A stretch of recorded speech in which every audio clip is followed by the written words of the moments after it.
Come on, Meredith. Seriously? You went into my room and messed with my work supplies again, didn't you? Oh my, Janet. What's this aggressiveness for, It's not becoming of you to accuse me of something without any evidence. Frankly, I don't see what the big deal is. So a few of your pencils were broken. It's not the end of the world. We're not talking about some priceless artifact here. You could go down to the dollar store and buy a whole case of them for $1. What's that, Meredith? I don't remember saying anything about pencils being broken. What? Yeah, all I said was that you messed with my work supplies. Oh, well, I just figured that's what you meant. Well, it's not like I went snooping through your stuff. I just assumed, okay? And besides, I was under the impression everybody used mechanical pencils these days. And since you've lost your old-fashioned pencils, now seems like the perfect time to join the 21st century, wouldn't you agree? I bet you'll save money making the switch, too. If you ever need any advice along those lines, go ahead and drop me a line, will you? Talk to you later, Janet.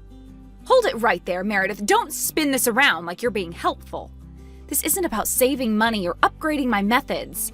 I do my work a certain way because that's what I'm the most comfortable with. You don't get to make that decision for me, Meredith. You are just so unbelievably stubborn sometimes. You want the truth? Fine. Yes, I've been throwing out or breaking your precious little work tools. And do you know why? Because it's my way of sending a very clear message. It's time to grow up, quit playing career woman, and give me a grandchild already. What? Are you serious right now? When you and Eric said you were getting married and I found out you weren't going to quit your job, I was furious. I had half a mind to cancel the wedding myself. The only reason I agreed to support the marriage was because Eric explained that you'd be working from home. I thought, oh, how sweet. She's giving up a job outside the home so she can be a real wife. But then what happens? You move into the house and suddenly one of the bedrooms turns into your little personal office. And there you are, all day long, playing businesswoman like this is some big important career. This is not what I agreed to, Janet. And to think, I thought you were going to let me train you in how to be a good wife for my son. I feel so betrayed. Wait, are you telling me you actually thought working from home meant I wasn't going to work at all? That's right, I know what it means. It means sitting around pretending to do things, no real deadlines, no accountability. Basically the same as being unemployed, just with Wi-Fi. You know my friend Patricia's daughter? She works from home too, and it's a total waste of time. She's just mooching off her parents while pretending she's doing something. Are you talking about the girl who lives across the street? Exactly her. And let me tell you something else. When a man gets married, he has a duty to support his wife and kids. That's how it works. But for women, when they get married, they have babies. They keep the house running. What's the point of working? It's meaningless. It's just a phase for adult children who are afraid to settle down. That girl's parents are probably scrambling to find her a husband just to get her off their backs. I actually heard she's a freelance scriptwriter. She runs her own business from home. What? You mean she's actually working? Well, yeah, and she must be doing something right because I hear it's going pretty well. Oh, sure, I bet she makes tens of dollars a month. I can't say anything about her income, but I know she's a professional, just like I am. Professionals, she says. Don't make me laugh. Let me be absolutely clear. I want you to quit. This career fantasy you're chasing, it's over. A married woman belongs in the home. I've been trying to make that perfectly clear to you by breaking your silly tools. How long is it going to take for you to get the message? How long is it going to take you to realize it's not the 1950s anymore? Really, it's not even possible to get by on one income alone these days. Eric and I are the norm, not the exception. Sure, it's normal in poor families where the wife has to work just to keep the family afloat, but that's not what's going on here.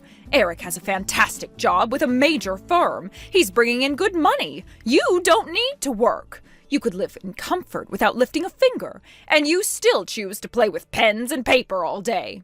This has nothing to do with income, Meredith. It's about fulfillment. I do what I do because I love it. It matters to me. Oh, please, fulfillment. You're sketching for a living. Let's not pretend you're curing cancer. You're the only one who talks down to me like that. Eric supports me. He respects what I do. He believes in me. And frankly, I don't need your approval. I didn't marry you. So that's it? You're just going to defy me now? Yeah, I am. Because I am done letting you stomp all over my life. Goodbye, Meredith.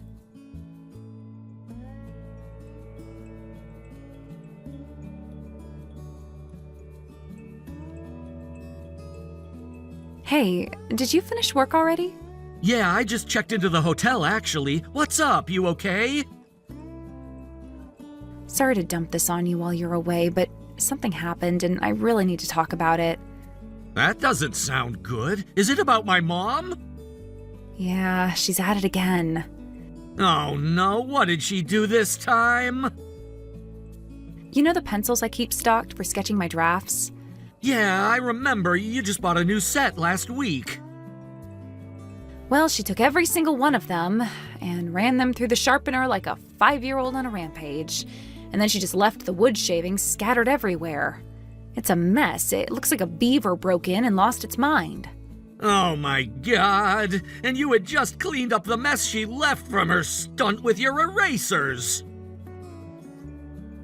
Oh yeah, she shredded every single one I had with scissors and threw it all over the room like confetti. And the time before that, she tore up an entire ream of my draft paper. Looked like a snowstorm of ruined work supplies. God, just imagining that has given me a headache! I can't believe my own mother is the one doing this! I hesitated bringing it up. I know it must feel awful hearing this about your mom, especially while you're away for work. No, you don't have to hold back. Seriously, Janet, please tell me everything when stuff like this happens. I want to know. If anything, I should be the one apologizing to you. It's my mom who's being impossible. She really is. I've tried being patient, but I mean, what kind of person does this? This is bad, really bad. And what kills me is that she pulled this the first time I left the house since she moved in with us. It hasn't even been a full week. I know, the timing couldn't be more obvious. I did try to talk to her over the phone, but now I'm wondering if that just made her double down out of spite. She definitely didn't take it as a warning, that's for sure. The worst part is we're renting, so it's not like I can just install a lock on the door. I've been thinking maybe I could buy a cabinet with a lockable drawer and you could keep your supplies in there. It's not a perfect solution, but it might help. Actually, there's something I've been thinking about. Yeah? What is it? I might switch over to doing everything digitally from start to finish. Wait, really? As in, no more hand drawing anything? Right. Up until now, I've always done the rough sketches by hand, then scanned each page into my computer. But I've been considering moving the entire process onto my tablet, cutting out the paper and pencils entirely. Well, if you do that, no more paper, no more pencils, no more erasers, nothing for her to destroy. Exactly. And I've already been practicing with digital sketching in my spare time, so I know I can handle it. My remote assistants are totally fine with it too. They said they'd adjust however I need. Honestly, if switching to digital saves you all this stress and keeps your work from being sabotaged, then I say go for it. You've got my full support. Thank you. I'm gonna start setting things up tonight. I need to take back control, you know? Absolutely. You do whatever you need to protect your peace. And I promise when I get back, I'll deal with her directly. This has gone way too far. Thanks, Eric.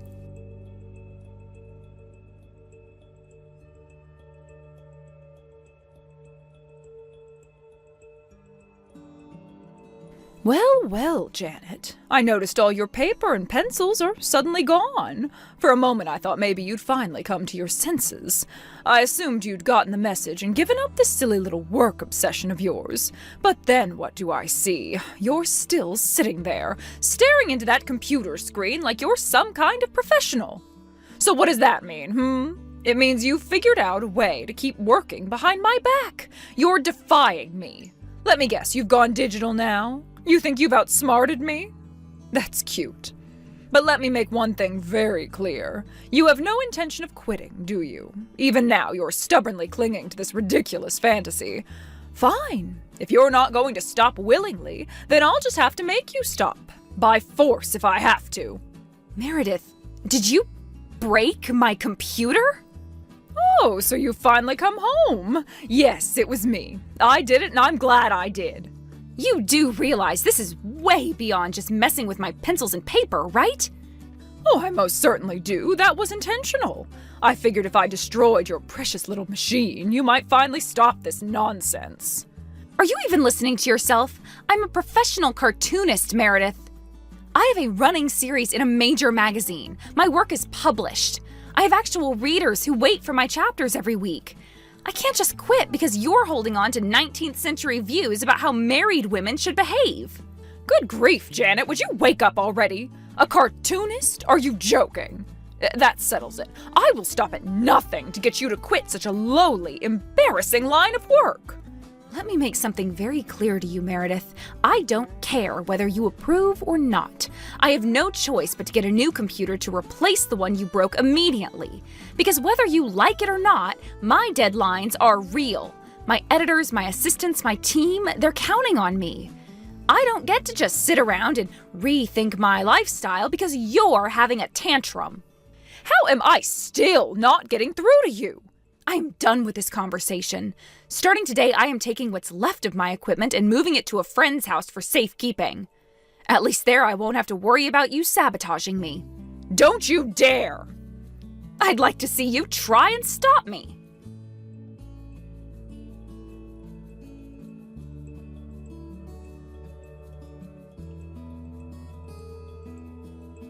Hey, just got your voicemail. Are you okay?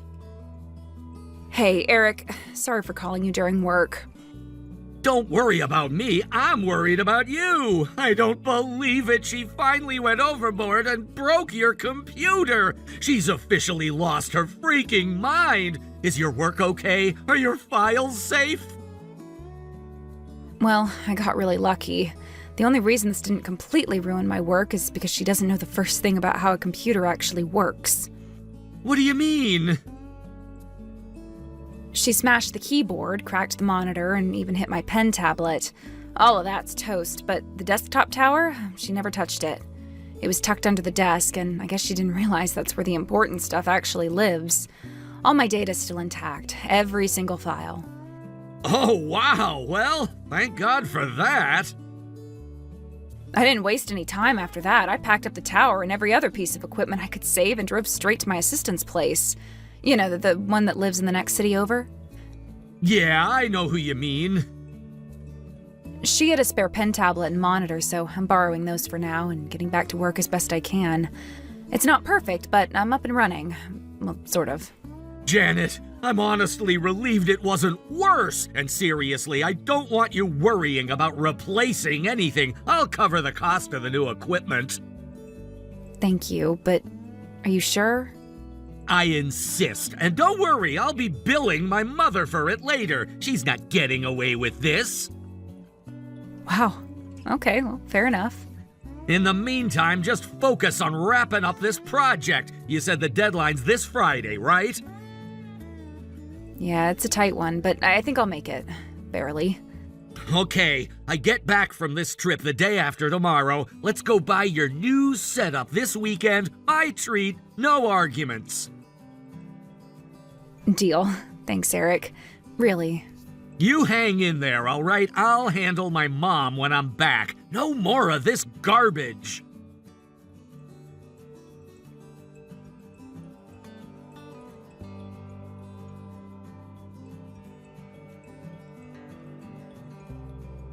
Janet, you nasty little upstart. I've been wondering for the last week where in the world you are and why you haven't come home. And now I see you've had a brand new computer shipped to the house. I thought I made myself clear. You are to quit your job immediately. And as long as you keep up this childish little act of yours, I'll have no choice but to take matters into my own hands. I have destroyed your computer once already, and I am becoming exceedingly efficient at it. Meredith? What did you do? I did exactly what I needed to. I saw you went and bought another computer despite all my warnings. Well, too bad for you. You won't be using that thing anytime soon. I smashed it to bits. Yeah, about that computer. Was it by chance a laptop computer? It wasn't a desktop, right? Yes, that's right. One of those little ones that fold in half. That's not mine. It's not? I haven't even bought a new computer yet. I'm at the store right now shopping for one. No, that can't be right. If it's not yours, then whose is it? It's certainly not mine. I have no use for those things. You're the only one in this house who drags computers in and out every other week. Well, as it turns out, Eric is starting remote work tomorrow. He brought home his work-issued laptop this morning. Remote work? But Eric doesn't do that. He works at the office. Starting tomorrow, he's going to do both, actually. He'll be spending part of the week at the office and part at home. But then, you mean... Yeah, you seriously messed up this time, Meredith.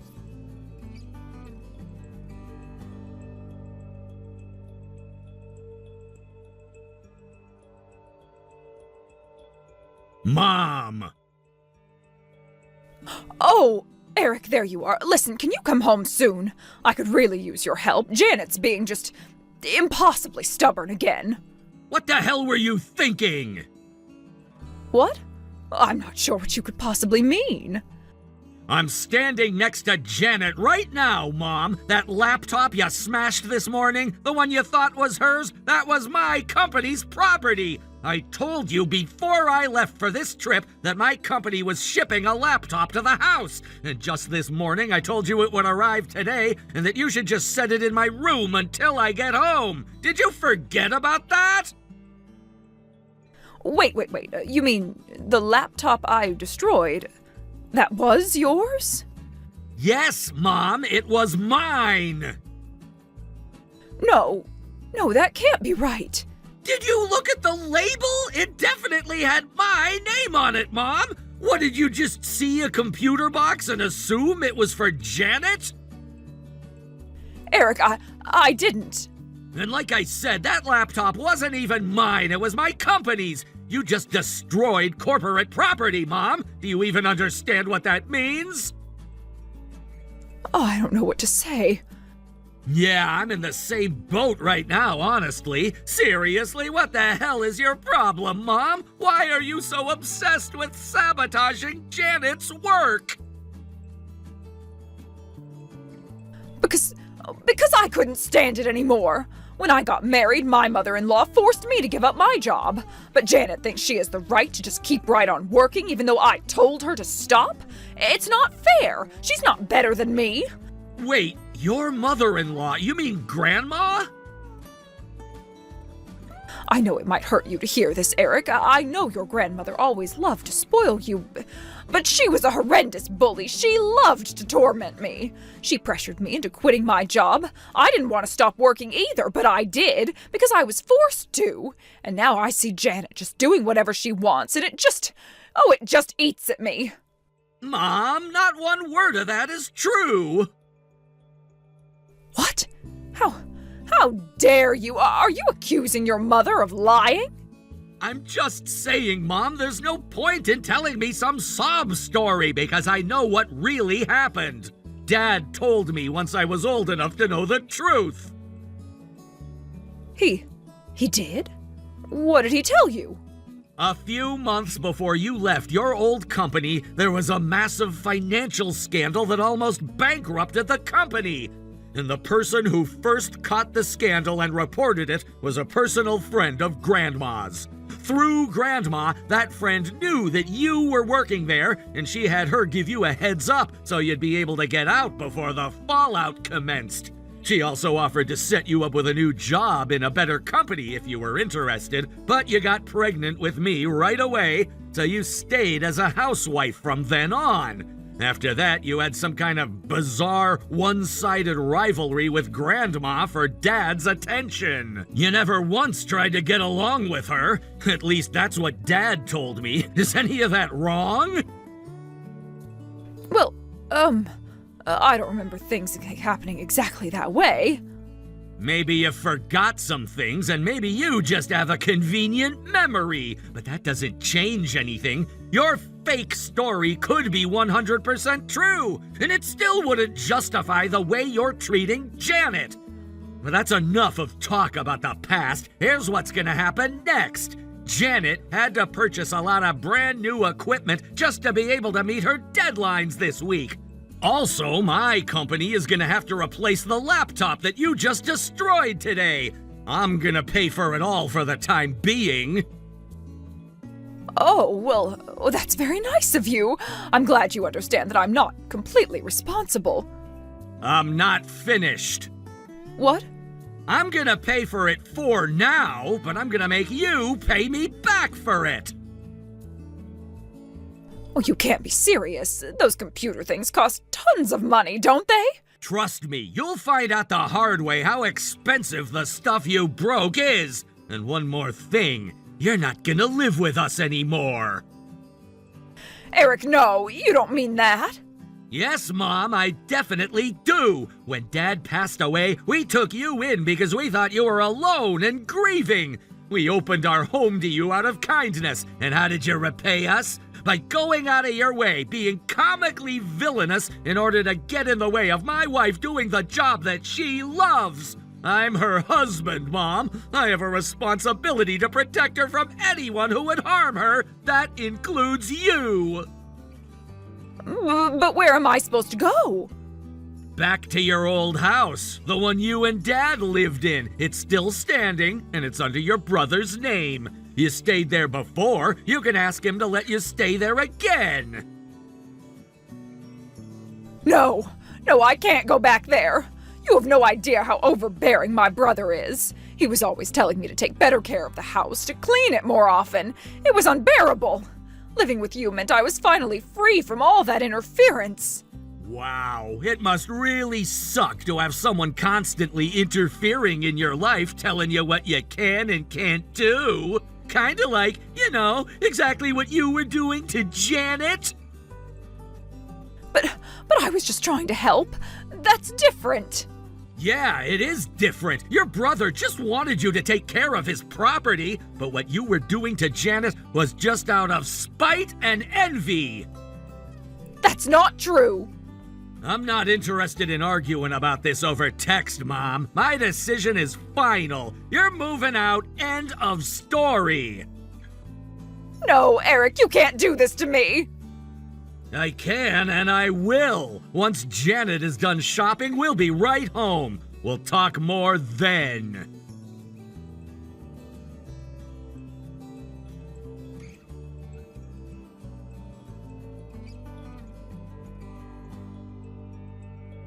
In the end, we decided to charge my mother-in-law for the full cost of damages, which came to over $7,000. There was no way we were going to budge on that, and the same went for having her move out. She clung to Eric at first, begging and pleading with him to reconsider, but it was too late. Our minds were made up. She left our home in tears, quietly returning to her brother's house. He's now putting her under close surveillance as she makes her grand return to the workforce for the first time in 30 years. She's working part-time at a nearby supermarket, slowly repaying every dollar she owes. As for us, we decided to move shortly after. There was something in her expression when we parted that told me she wasn't done making trouble, and I was right. Not realizing we'd already moved, she showed up at our old house, screaming on the front step, causing enough of a scene to get the neighbors to call the cops. That was the last straw for us. We're never speaking to her again.